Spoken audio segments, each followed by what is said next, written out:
आज के इस वीडियो में हम लोग चर्चा करने वाले हैं त्रिवेणी टरबाइन लिमिटेड के बारे में। उम्मीद है नाम क्लियरली दिख रहा होगा। आज जहां बाजार के अंदर गिरावट देखने को मिली, उस बीच इस स्टॉक्स के अंदर 2.5% से भी ज़्यादा की गिरावट यहाँ पर देखने को मिल रही है। तो वीडियो में आगे बढ़ने से पहले यहाँ पर डिस्क्लेमर ऐड ऑन करना चाहूँगा। मैं किसी भी तरह का बाय और सेल की रिकमेंडेशन आपको नहीं दे रहा हूँ। जो भी मेरे चैनल पर पहली बार जुड़ रहे हैं, मेरे चैनल को प्लीज़ आप लोग सब्सक्राइब कर दीजिएगा, जिससे मुझे मोटिवेशन मिलती रहेगी।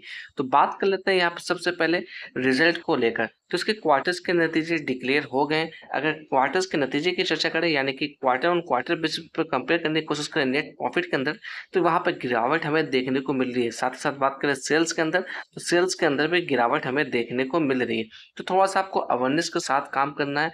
अगर यहाँ पे रिटर्न्स की चर्चा करें, पिछले 1 महीने में क्या कुछ रिटर्न्स इस कंपनी ने बना के दिए, तो देखा जाए 5% की गिरावट यहाँ पर देखने को मिल रही है।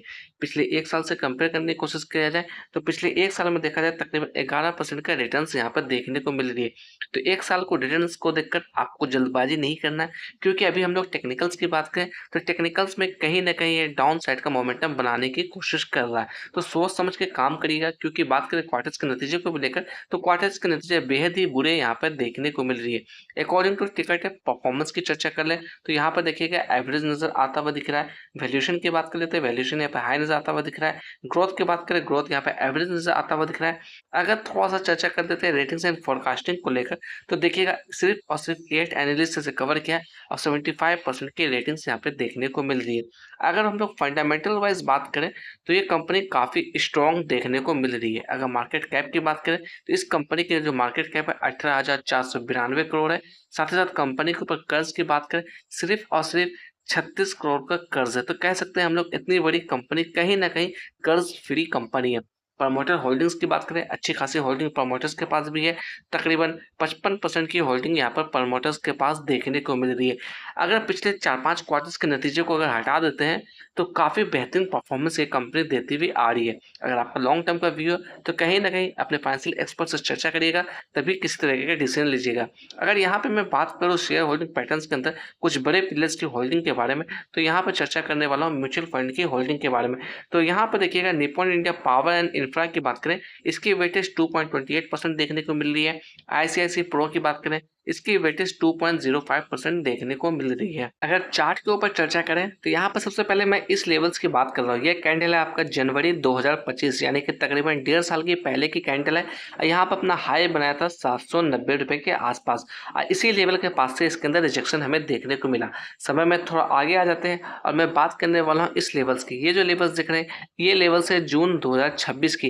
तो देखा जाए जो जनवरी 2025 का लेवल्स था, ठीक उसी लेवल के पास से इसके अंदर रिजेक्शन हमें देखने को मिल रही है।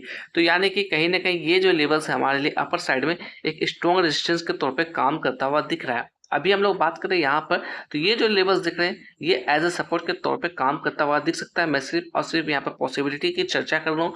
पिछले कुछ दिनों से हम लोग बात करें, तो लगातार इस स्टॉक्स के अंदर बीआईडी कैंडल का फॉर्मेशन होता हुआ दिख रहा है। अगर ऊपर के लेवल में बात करें, ये जो रेंज है कहीं न कहीं हमारे लिए एक रेजिस्टेंस के तौर पे काम करता हुआ दिख सकता है। डाउन साइड में ये एक लेवल स्ट्रॉन्ग सपोर्ट के तौर पे काम करता हुआ दिख सकता है। बट जिस तरह के बाजार के अंदर कंडीशन देखने को मिल रही है और इसके क्वार्टर्स के नतीजे देखने को मिल रही है, तो मे भी कहीं न कहीं इसके नीचे भी आता हुआ दिख सकता है। तो आपको थोड़ा अवेयरनेस के साथ काम करना है, किसी भी तरह की जल्दबाजी नहीं करनी है। अगर इसके अंदर आज के दिन वॉल्यूम की बात करें, तकरीबन 13 लाख के आसपास की वॉल्यूम नोटिस की गई थी। साथ ही साथ डिलीवरी ऑफ परसेंटेज की बात करें, तकरीबन 72% से भी ज़्यादा की डिलीवरी इस स्टॉक्स के अंदर उठाई गई है। अगर यहाँ पर चर्चा कर लेते हैं 50 डे मूविंग एवरेज के बारे में, तो इसकी जो 50 डीएमए की वैल्यू निकलती हुई आ रही है, ये वैल्यू आ रही है तकरीबन 619 रुपये के आसपास।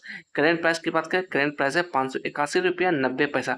तो लेवल्स को देखकर सोच समझ के काम करना है, किसी भी तरह की जल्दबाजी नहीं करना है और किसी भी खबरों को लेकर आपको फोमो में नहीं आना है। अगर यहाँ पर टेक्निकल्स की बात करें, तो अभी तक किसी तरह का इंडिकेशन यहाँ पर बाइंग की बनती हुई नजर नहीं आ रही है। इसलिए मेरे ख्याल से कहीं ना कहीं आपको अभी इग्नोर करके चलना है। अगर आप अपने रिस्क से काम करना चाहते हैं, तो सोच समझ के काम करिएगा। यहाँ पर मैं किसी भी तरह का बाय और सेल की रिकमेंडेशन आपको नहीं दे रहा हूँ। बढ़ते हैं नेक्स्ट कंपनी की तरफ, वो है जेएम फाइनेंशियल लिमिटेड। यहाँ पे बात करें तो 1 डे के टाइम फ्रेम में चार्ट लगा रखा है। सबसे पहले मैं बात करूँ इस लेवल्स की, तो ये जो कैंडल दिख रहा है, ये है कैंडल अक्टूबर 2024 की। यहाँ पे इसने लेवल्स को टच किया था 168 रुपये का। उसके बाद एक तरफा इसके अंदर गिरावट हमें देखने को मिली। अब मार्च 2025 के अंदर इसने लेवल्स को टच किया तकरीबन 88 रुपये का। इस लेवल के पास से इसके बाद अच्छी खासी रिकवरी हमें देखने को मिली और प्रीवियस जो हाई था, उस हाई को इसने यहाँ पर ब्रेकआउट दिया। अगस्त 2025 की मैं बात करूं, यानी कि आज से 1 साल पहले 199 रुपए का हाई यहाँ पर लगाया। उसके बाद देखा जाए गिरावट हमें देखने को मिली, बट यहाँ पर ये जो लेवल्स है, प्रीवियस जो हाई थी, इस लेवल्स को ये सस्टेन्स करने में कामयाब नहीं रहा। यानी कि जो प्रीवियस हाई थी एज ए सपोर्ट के तौर पर काम करता हुआ यहाँ पर नहीं दिखा और इसने इस लेवल्स को ब्रेकडाउन दे दिया।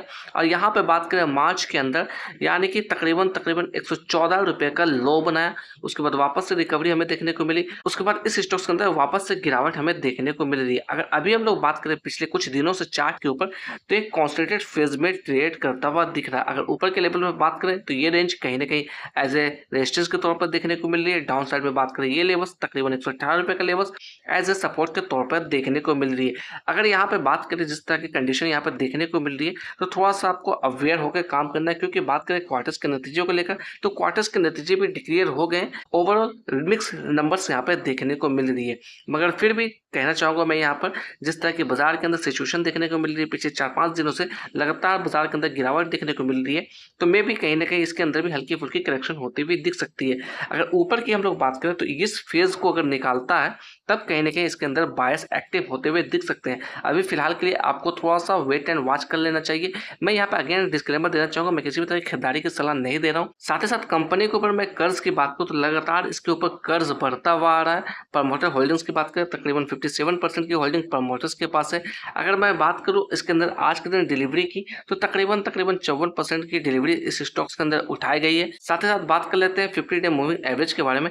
इसकी वैल्यू निकलती हुई आ रही है 126 रुपये 20 पैसा। करंट प्राइस की बात करें, करंट प्राइस है 125 रुपये 40 पैसा। तो देखा जाए अपने 50 डीएमए के ठीक नीचे ट्रेड करता हुआ दिख रहा है। अगर जेएम फाइनेंस के अंदर आप लोग बात करें रेटिंग्स एंड फोरकास्टिंग की, तो देखिएगा सिर्फ और सिर्फ वन एनालिस्ट ने कवर किया है और 100% की रेटिंग्स यहाँ पर देखने को मिल रही है।